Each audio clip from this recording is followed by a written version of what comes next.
قد خصك الرحمن بالفضل والتيجان والروح والريحان يا حامل القرآن. أعوذ بالله من الشيطان الرجيم. بسم الله الرحمن الرحيم.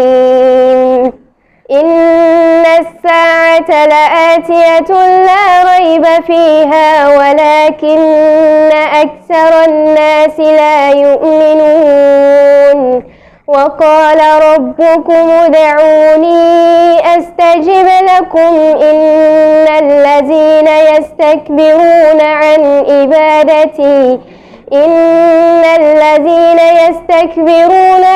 عبادتي سيدخلون جهنم داخرين.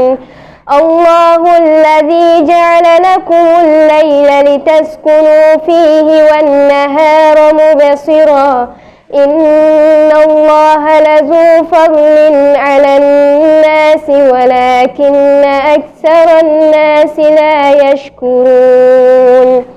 ذلكم الله ربكم خالق كل شيء لا إله إلا هو فأنى تؤفكون. كذلك يؤفك الذين كانوا بآيات الله يجحدون. الله الذي جعل لكم الأرض قرارا والسماء بناء وصوركم فأحسن صوركم ورزقكم من الطيبات.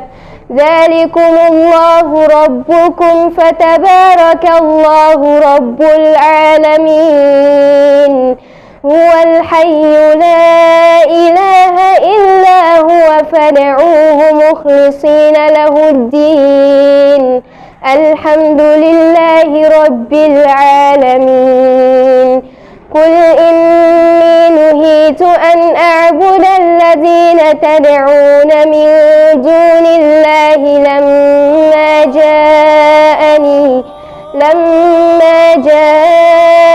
البينات من ربي وأمرت أن أسلم لرب العالمين. يا حامل القرآن قد خصك